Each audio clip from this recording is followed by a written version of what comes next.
Greetings. I'm Omari Head, 1/3 of Next Gen and Lodging, broadcast with Hotel News Now. Excited to be here at Choice Hotels headquarters right here in North Bethesda, Rockville, Maryland, with some awesome guests here to talk about some things happening in equity and inclusion as it relates to hotel ownership, as well as the extended stay market. Two places where Choice Hotels has been a leader. Right now, I'm going to hand it on over to Ken. Hello, everyone. I'm Ken Townsend, Regional Vice President of Choice Extended Stay Development, covering Mid-Atlantic, Northeast, and New England, and Ohio. I represent new construction, Woodspring, and Everhome, and we also have some convergent brands, Suburban Studios and Mainstay Suites. Awesome. Jackie. Good afternoon, good evening, wherever you are. Pleasure being here amongst these wonderful group of people. My name is Jacquelyn Peterson. I'm one of 3 directors with the SOAR program at Choice Hotels. SOAR is an acronym that stands for Supporting Ownership, Access, and Representation, and I specifically work with our women and veterans. Thank you. Awesome. Thank you. Marcus. Hello, everybody. I am Marcus Thomas, one of 3 directors with Choice Hotels with our SOAR program. I am tasked to help usher in African American and Native American underrepresented minorities in owning hotels. Awesome. So here with the A team, folks doing some amazing work. And before we talk about getting into specific audiences, I want to talk a little bit about the extended stay market. Extended stay has been hot. It's been a very popular topic over the past year and a half. Post-COVID, it got to be the cool thing that everybody wanted to do. But you all were market leaders. Choice just opened up its 500th hotel, Yes, 500th extended stay property. So that's incredible. So what does that pipeline look like for you? Are you concerned about some new competitors, and how are you all staying sharp? Yeah, we're always concerned about the competitors, but we're more concerned about the economy and interest rates and things of that nature. We have a strong brand. We have Woodspring Suites as one of the top performing economy extended stay brands that can achieve a GOP of 57%. There are not a lot of brands in the extended stay segment that can achieve that. We have a low-cost building, low-cost operating model. Basically we have 122 keys that 6 to 8 employees can manage. It's a little different operating model than your transient hotels. And Choice has invested millions of dollars into extended stay. Woodspring actually is the top extended stay brand with Choice, but also we created a new brand called Everhome Suites. Everhome Suites, which actually touches the clear space in that mid-scale extended stay space. Right now, Choice has put in pretty much close to $500 million into developing Everhome Suites, and Choice itself is developing those across the country. I think right now we have 5 or 6 Everhomes open, and we have probably about 20 under development. So Choice is all in with extended stay. And not only that, from a convergence perspective, we have a lobby in the box, kitchen in the box. So we're always creating new ways to make that conversion aspect, simple and easy, almost like hitting a simple button. I love it. So when you talk about that conversion market and some of the things that came up, kitchen in the box, lobby in the box that just rolled out, it's really a testament to Choice's innovation. That innovation extends to the equity and inclusion platform. So formerly known as Emerging Markets and now the SOAR platform, what was kind of the impetus behind the shift in identity there? I guess at some point you do have to reinvent, yourself. I mean, we have got competitors that are out that are, promoting their programs as well. So Choice felt like they needed to reinvent what we've been doing now for, going on 21 years. Incredible. We've been walking the walk, and this has been way before George Floyd. So yeah. I would say that pretty much is the impetus. It was time to rebrand it, time to reemerge as something bigger and even better. So with that new energy behind it, Jackie, with the audiences that you're serving, have you seen a shift in the inbound calls and people wanting to become Choice franchisees from the audiences that you serve? Absolutely. Specifically speaking to women and veterans, for sure. I would say definitely from a woman or female standpoint, we are the main decision makers in a lot of other areas. And so now stepping into the entrepreneurship role where we're reaching new heights, with the upcoming presidential election, could have our first female president. But, with that being said, we make a lot of decisions for our families, friends, financial aspects, things of that nature. And so we're now starting to emerge and step into a lot of the entrepreneurial roles. And from a veteran standpoint, definitely have seen the increase just because they're looking for what's next beyond the battlefield. So definitely from a culture standpoint, we want to thank them for their service, but we don't want you to just, hang it up at that point. We want you to continue to excel and reinvent yourself through the SOAR program. So. Incredible. So since the relaunch of the SOAR program, have you noticed any trends kind of geographically where you're seeing a lot more interest for people looking to be franchisees, or any specific product types? Yeah. Is it more so economy, upper mid-scale? What are you all seeing? Wow, man. So obviously the extended stay brands are taking off, new construction, conversion brands, and that's within the franchisee or prospective franchisees that we talk to. But oddly enough, we've seen an increase in that boutique niche type hotel area. So our Ascend brand has gotten a whole lot of attention. Kind of coming into the SOAR reinvent. But even since then, it's kind of taken off even more. So that those brands, those boutique brands, and our extended stay brands, for us anyway, we've seen a significant increase in. So that would be Ascend.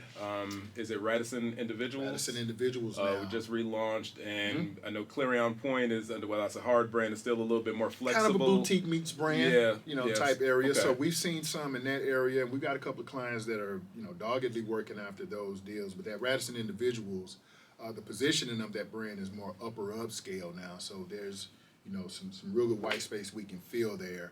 But yeah, we've seen the Radisson Individuals. Our Radisson brands are taking off, obviously, since our purchase of Radisson. But that Ascend and Radisson Individuals, they are very, very popular right now. So Marcus just mentioned extended stay. So what does that look like for you? You're getting these inbounds from these folks that are successful entrepreneurs in other categories and other capacities, and they say, hey, I want to get into the hotel space. I was talking with Jackie, said extended stay is really where I want to be. They call you. What's the next step that you tell them, Ken? Other than get their money up. What is the next step? I usually work with a lot of experienced developers with new construction. But for those who are interested in getting into the space, I would recommend, a conversion opportunity. So when I get those type of clients, I kind of involve Marcus and Jackie in that process to kind of qualify them and kind of educate them, and we educate them together as far as the process to buy the hotel. We talk about certain terminologies like the PIP, your capital stack, and things of that nature, a management company, all those type of things. We kind of educate them on that, and then we have different brokers like yourself that may give us some opportunities to, hey, here's a hotel for sale.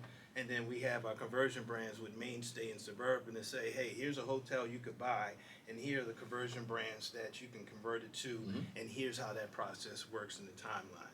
And then from that perspective, we try to get them in the game to purchase the first hotel, convert it to a brand, and then, I educate them on the timeline of new development, because new development, it can take from 2 to 3 years before you even see any type of revenue. 2 to 3 years before you can even break ground in a lot of situations. So it's a bigger pull of capital stack, and we want somebody that has that experience that can deal with the land site, entitlement, and things of that nature, to work through the municipalities, work with the GC, making sure there's no change orders. I mean, there's a whole component of things that you need to be aware of when you're developing new construction. So that's why I recommend them to go conversion, and then we graduate up to new construction, and that's how we work. Fun question, just off the top of your head. What's the shortest timeline you've ever seen or heard of from somebody identifying a site to cutting the ribbon and you all popping bottles? Oh, the shortest timeline to break ground on a new construction, probably Open. No, to open. I know a lot of people broke ground and then they broke their bank account. Right. So Stop the madness. Probably Exactly. would say maybe 24 months. wow. Okay. They were And cooking. that's quick. They were 2 cooking. years. Yeah. It's No, usually, that's with no delays, right? yes, that's with no delays. Everything right. is perfect.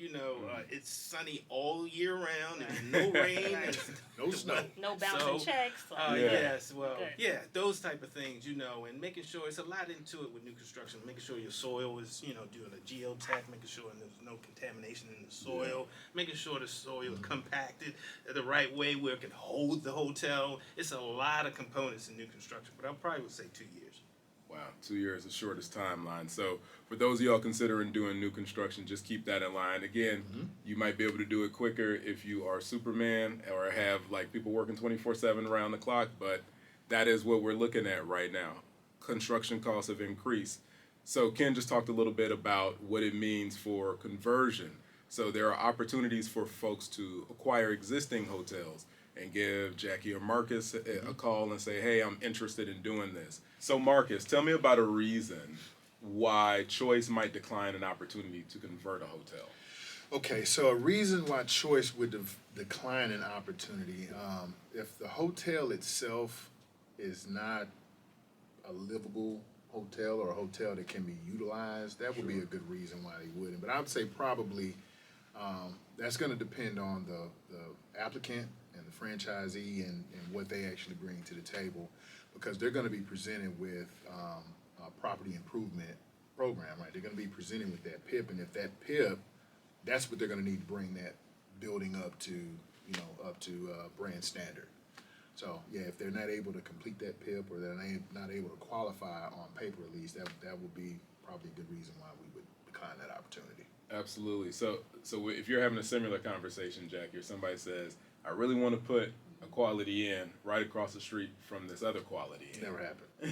Right. How do you explain that to a first-time potential franchisee as to why that might not work for Choice? Absolutely. So first, for starters, I never tell an applicant no. We just have to find the right opportunity for you. So I'll start with that. But Choice does have 22 brands, so we have a lot of room and area for growth. So I would say, to answer that question, the only time that we probably would decline is if it does not allow the company to continue to grow strategically. And when I say that, I mean by net unit growth. So with that being said, unlike some other franchise concepts, you're not going to see two qualities across the street from each other, because that's not going to allow the company to be successful. It's not going to allow you as a franchisee to be successful, and then it's just going to be a catastrophic hurricane per se, right? And so with that being said, if you were interested in equality and there was equality on the other side of the street, we would definitely take a look at maybe 21 other brands that we could take a look at. Also, we will take a look at some of the other aspects as far as like demand generators and market doing the market research. Because, for example, you may think that you want equality, and after you, to your point, look at the project in totality and underwrite it, you may see that that might not be your ideal project, especially for a first-time hotelier, because we do have more of a hand-holding approach where we want to help them, guide them to help them make that informed decision. So I always tell my mom when I'm sharing a little bit about what I do, I always say that we want to find the right people at the right time to make the choice, which is the right choice with Choice, and allow them to soar to new heights. So we definitely take a look at the project in totality, and to your point, want to grow by net unit growth. So again, if it does not align with that, then that's probably the main reason why we would decline. But I won't tell you no. We'll just go on to another project, and then we'll get that yes. True that. And I want to add on to that 3 letters, AOP, area of protection. And this is kind of industry wide with franchising. You're not going to build a Quality Inn right across from a Quality Inn. It's not good business practice. So unless each of those, then all bets are off. There's a lot of folks in Manhattan to fill both. We can justify the demand.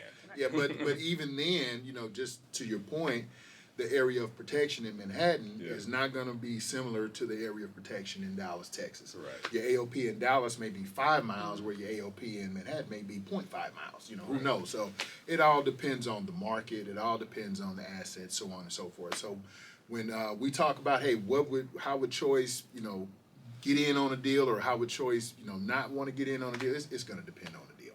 It always depends on the deal. Makes sense. So you touched on the right location, the right opportunity. So that sounds a lot about like the theories of revenue management, right? Correct. Which is right guest, right price, right booking channel, right time, right room product. All of those things are incredibly important. So when somebody's looking at Choice through that perspective, and you're having those conversations with a franchisee, with a prospective franchisee, how do you help shape how do you help guide them through that? So especially for you, Ken, like in the extended stay, if somebody goes into a market saying, hey, I really want to build a wood spring, but then the data comes back and says, hey, this can actually, there's a pretty rich RevPAR, and this might be more of an Everhome market. So what does that conversation look like in helping coach people along? Well, it's good that you mentioned data. Well, Choice is strong with our IT. We have a lot of resources to help support our franchisees, and what we have is a heat mapping score.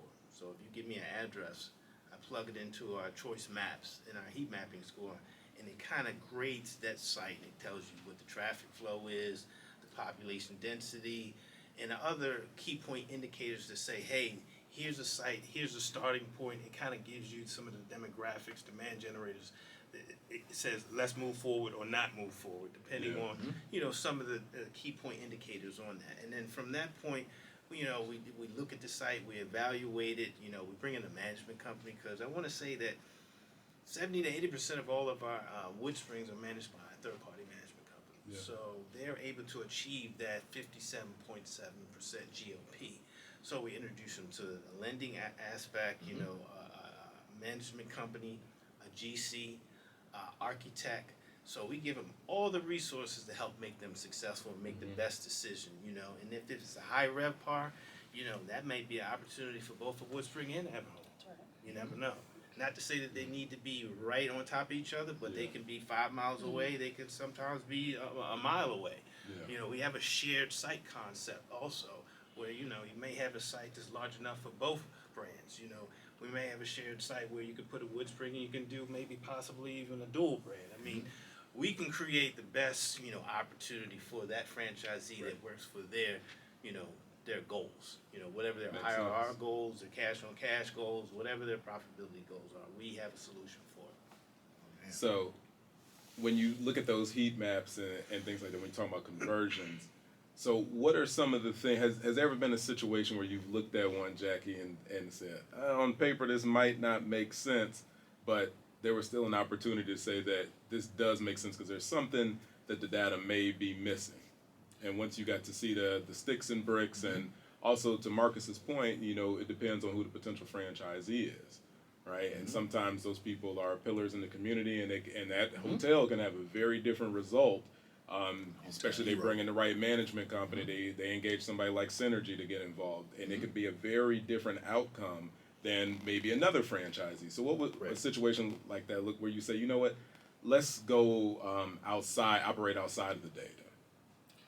I think, excuse me, for me, I've seen that a time or two, and that's where I was saying they come with this vision and idea, and I'm like, great, I'm totally glad that you have the interest, you want to do this, but after we start looking at the data, the numbers, the market, it's like, wait a second, and to Ken's point, that might lead into you doing a dual brand, or just a concept such as a sin or something of that nature that you had not thought of before, and that's what I really like about Choice, is that we do have the 22 brands, and they each command their own type of patron. So again, you may come with an idea, and as you work through the deal, and that's what we do as far as hand holding with them, because they don't know a lot of the behind the scenes or how to work a deal. And so as we guide them and kind of work through the deal together, it kind of lends for a bigger, spectrum in terms of looking at the overall project. And that sometimes leads into bigger, to Ken's point, opportunities where they may have a large acreage of land and they thought they were looking at one hotel, but it turns into multiple.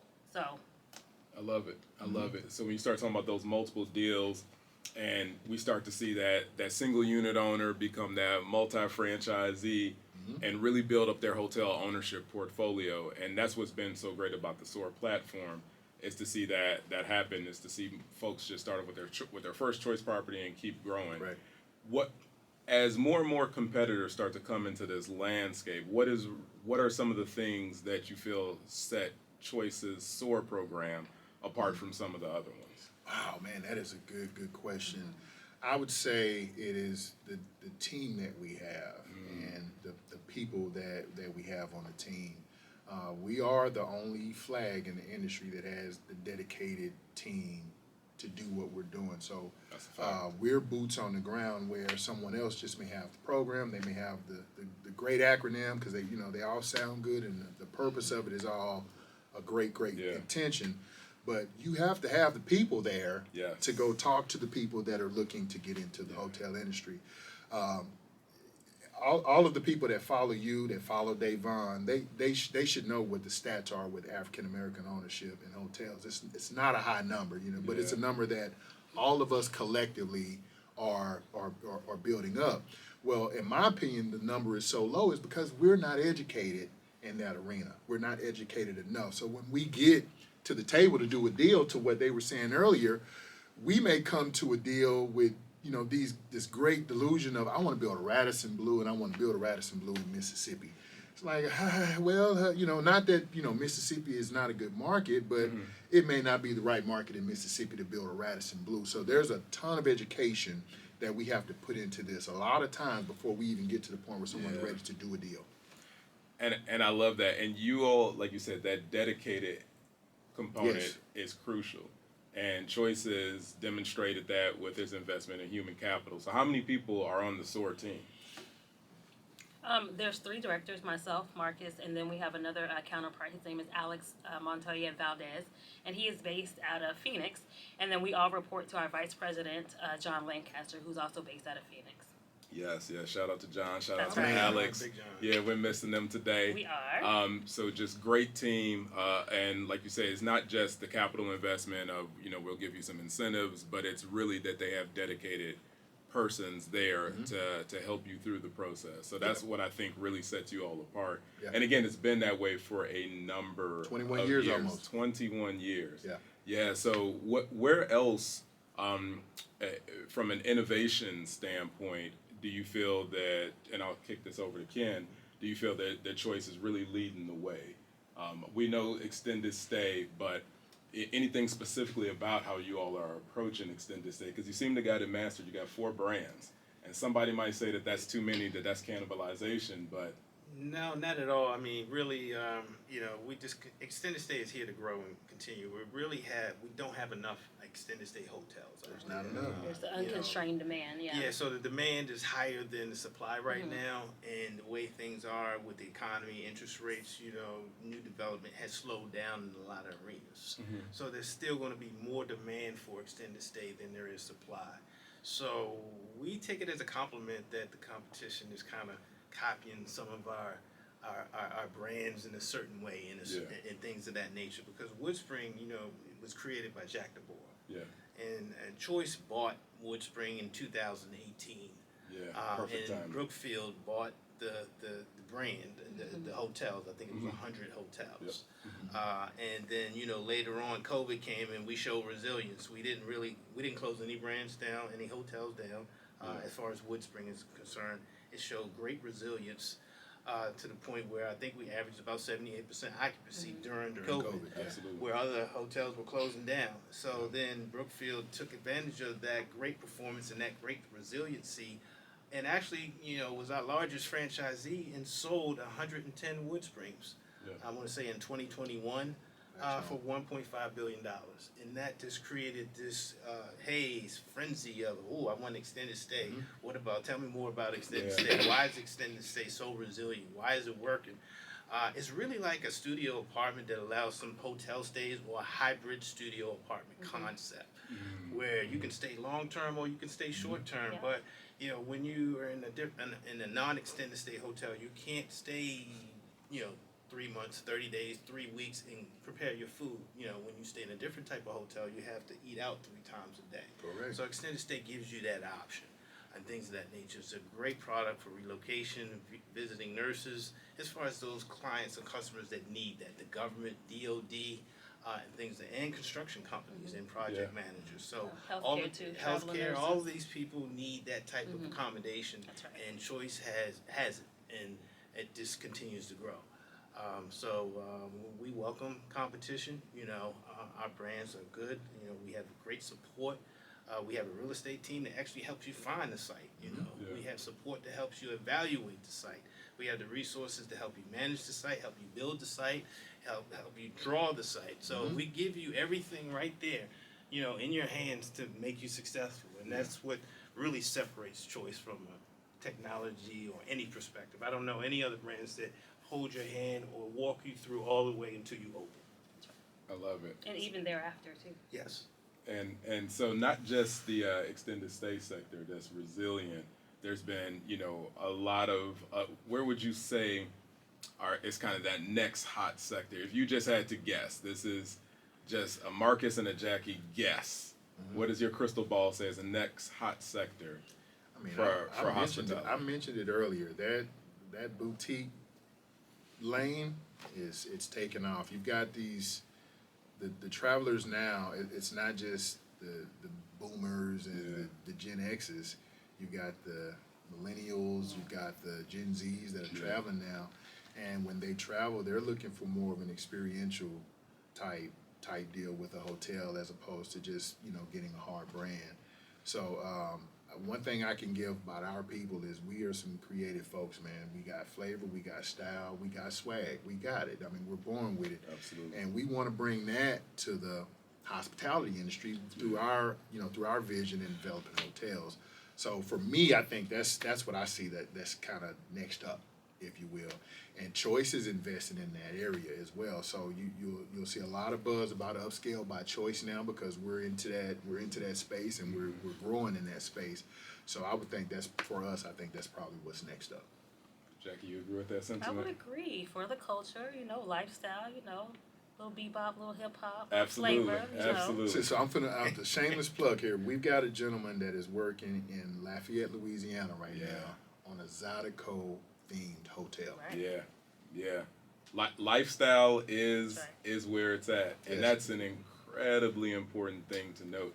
Where hospitality, I always tell my students, everything converges in hospitality. Correct. So I appreciate the opportunity to sit and chop it up with you all and talk about SOAR, talk about extended stay, and talk about all the things converging in hospitality as it relates to equity and inclusion, entrepreneurship, and the SOAR program. So man. again, it's Omari Head with Next Gen and Lodging. Thank you so much, Marcus. Thank you. So much, Jackie. Thank you so much, Ken.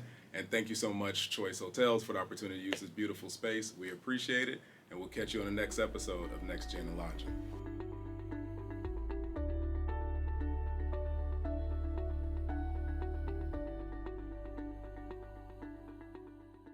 Hi, I'm Isaac Colazo, Vice President of Analytics at STR. Hi, and I'm Jan Freitag, National Director for Hospitality Analytics for the CoStar Group. Tune in to our new show, Tell Me More, a hospitality data podcast. It's a podcast on the global hotel industry, its current trends, what we're thinking about, and where the industry's going. And we like to have fun with the data too. Find us on hotelnewsnow.com or wherever you listen to podcasts. Subscribe today. This episode of Next Gen and Lodging was recorded in October of 2024 and edited by Rachel Dobb. Look for this and more at hotelnewsnow.com.